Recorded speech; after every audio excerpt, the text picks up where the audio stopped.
right. I'd like to thank you for leaving crazy person out of the description. So I thought, I was trying to think, what is the most useful thing that I could, what could I say that could actually be helpful or useful to you in the future? And I thought perhaps tell the story of how I sort of came to be here. How did some of these things happen? And maybe there's some lessons there, because I often find myself wondering, how did this happen? So when I was young, I didn't really know what I was going to do when I got older. People kept asking me, but then eventually I thought that the idea of inventing things would be really cool. And the reason I thought that was because I read a quote from Arthur C. Clarke, which said that a sufficiently advanced technology is indistinguishable from magic, and that's really true. If you go back, say 300 years, the things that we take for granted today would be you'd be burned at the stake for. Being able to fly, that's crazy. Being able to see over long distances, being able to communicate, having effectively with the internet a group mind of sorts, and having access to all the world's information instantly from almost anywhere on the earth.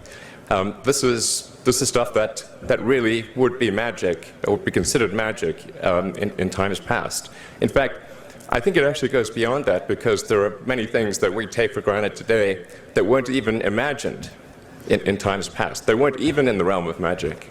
So it actually goes beyond that. So I thought, well, if I can do some of those things, basically if I can advance technology, then that's like magic, and that would be really cool. And I also had sort of a slight existential crisis, because I was trying to figure out what does it all mean? Like, what's the purpose of things? And I came to the conclusion that if we can advance the knowledge of the world, if we can do things that expand the scope and scale of consciousness, then we're better able to ask the right questions and become more enlightened, and that's really the only way forward. So I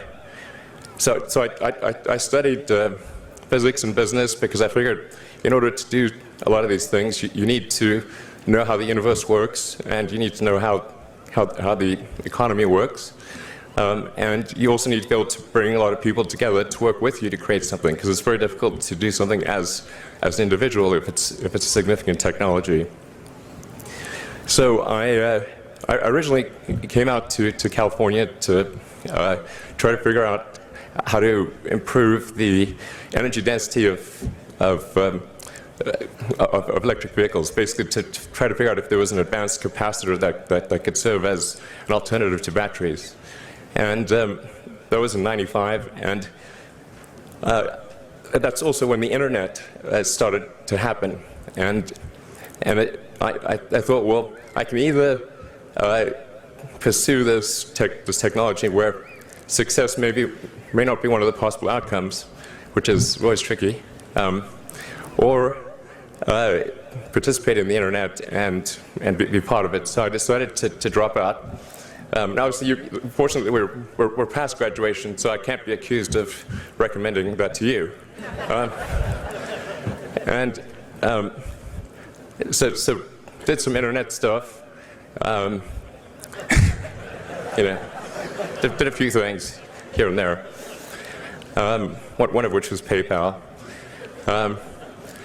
And I think maybe it's helpful to say one of the things that was important there in the creation of PayPal was kind of how it started, because initially, the initial thought with PayPal was to create an agglomeration of financial services, so that you have one place where all of your financial services needs would be seamlessly integrated and work smoothly. And then we had like a little feature which was to do email payments. And whenever we'd show the system off to someone, we'd show the hard part, which was the agglomeration of financial services, which was quite difficult to put together. Nobody was interested. Then we'd show people email payments, which was actually quite easy, and everybody was interested. So this was, I think it's important to take feedback from your environment. you want to be as closed loop as possible. So we focused on email payments and really try to make that work, and that's what really got things to take off. But if we hadn't responded to what people said, then we probably would not have been successful. So it's important to look for things like that and focus on them when you see them, and you correct your prior assumptions. And then going from PayPal, I thought, well, what are some of the other problems that are likely to most affect the future of humanity? It really wasn't from the perspective of what's the rank-ordered best way to make money, which is okay, but it was really what I think is going to most affect the future of humanity. So I think the biggest terrestrial problem we've got is sustainable energy, but the production and consumption of energy in a sustainable manner. If we don't solve that this century, we're in deep trouble. And then the other one being the extension of life beyond Earth to make life multiplanetary. So that's the basis for. The latter is the basis for SpaceX, and the former is the basis for Tesla and Solar City. And when I started SpaceX, initially I thought that, well, there's no way one could possibly start a rocket company. I wasn't that crazy. But then I thought, well, what is a way to increase NASA's budget? That was actually my initial goal. So I thought, well, if we can do a low-cost mission to Mars, something called Mars Oasis, which would land seeds with seeds in dehydrated nutrient gel, and you hydrate them upon landing, and then you'd have this great sort of money shot of green plants on a red background. And the public tends to respond to precedents and superlatives. And this would be the first life on Mars, the furthest that life's ever traveled, as far as we know. And I thought, well, that would get people really excited, and therefore increase NASA's budget. So obviously, the financial outcome from such a mission would probably be zero. So anything better than that was on the upside. So I actually went to Russia 3 times to look at buying a refurbished ICBM. Because that was the best deal. And I can tell you it was very weird going there in late 2001, 2002, going to the Russian rocket forces and saying, I'd like to buy 2 of your biggest rockets, but you can keep the nuke. That's a lot more. That was 10 years ago, I guess, so they thought I was crazy, but I did have money, so that was okay. And after making several trips to Russia, I came to the conclusion that actually my initial impression was wrong about because my initial thought was, well, that there's not enough will to explore and expand beyond Earth and have a Mars base and that kind of thing. But I came to the conclusion that was wrong. In fact, there's plenty of will, particularly in the United States, because the United States is a nation of explorers, of people who came here from other parts of the world. I think the United States is really a distillation of the spirit of human exploration. So, but if people think it's impossible, then, or it's going to completely break the federal budget, then they're not going to do it. So after my 3rd trip, I said, okay, well, what we really need to do here is try to solve the space transport problem, and started SpaceX. This was against the advice of pretty much everyone I talked to. One friend made me sit down and watch a bunch of videos of rockets blowing up. Let me tell you, he wasn't far wrong. It was tough going there in the beginning because I'd never built anything physical. I mean, I'd built like little model rockets as a kid and that kind of thing, but I never had a company that built anything physical. So I had to figure out how to do all these things and bring together the right team of people. And And so we did all that and then failed 3 times. It was tough going. Because the thing about a rocket is that the passing grade is 100%. You don't get to actually test the rocket in the real environment that it's going to be in. So I think the best analogy for rocket engineering is like if you want to create a really complicated bit of software, you can't run the software as an integrated whole, and you can't run it on the computer it's intended to run on. But the first time you put it all together and run it on that computer, it must run with no bugs. That's basically the essence of it. So we missed the mark there. The first launch, I was picking up bits of rocket near the launch site. It was a bit sad. But we learned with each successive flight, and were able to, eventually with the 4th flight in 2008, reach orbit. And that was also with the last bit of money that we had.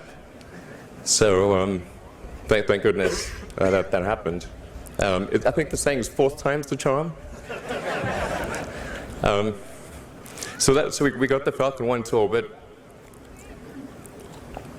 and then began to scale that up to the Falcon 9, which is about an order of magnitude more thrust. It's around 1 million pounds of thrust, and we managed to get that to orbit, and then developed Dragon spacecraft, which recently was able to dock and return to Earth from the space station.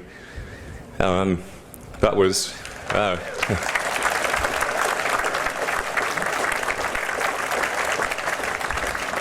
thanks. That was a white-knuckled event. Yeah, it's a huge relief. Still can't quite believe it actually happened. But there's a lot more that must happen beyond this in order for humanity to become a spacefaring civilization, ultimately a multi-planet species. And that's something I think it's vitally important, and I hope that some of you will participate in that, either at SpaceX or at other companies, because it's just really one of the most important things for the preservation and extension of consciousness. I mean, it's worth noting, as I'm sure people are aware, the Earth has been around for 4 billion years, and civilization, at least in terms of having writing, has been around for 10,000 years, and that's being generous. So it's really somewhat of a tenuous existence that civilization and consciousness, as we know it, has been on Earth, and I think I'm actually fairly optimistic about the future of Earth. So I don't want to sort of people to have the wrong impression that I think we're all about to die. I think things will most likely be okay for a long time on Earth, but not for sure, but most likely. But even if it's sort of 99% likely, a 1% chance is still worth spending a fair bit of effort to ensure that we've backed up the biosphere, planetary redundancy, if you will. And so I think it's really quite important. And in order to do that, there's a breakthrough that needs to occur, which is to create a rapidly and completely reusable transport system to Mars, which is one of those things that's right on the borderline of impossible. But that's sort of the thing that we're going to try to achieve there with SpaceX. And then on the Tesla front, the goal with Tesla was really to try to show that what electric cars can do, because people had the wrong impression. We had to change people's perception of an electric vehicle, because they used to think of it as something that was slow and ugly and had low range, kind of like a golf cart. So that's why we created the Tesla Roadster, to show that you can be fast, attractive, and long range.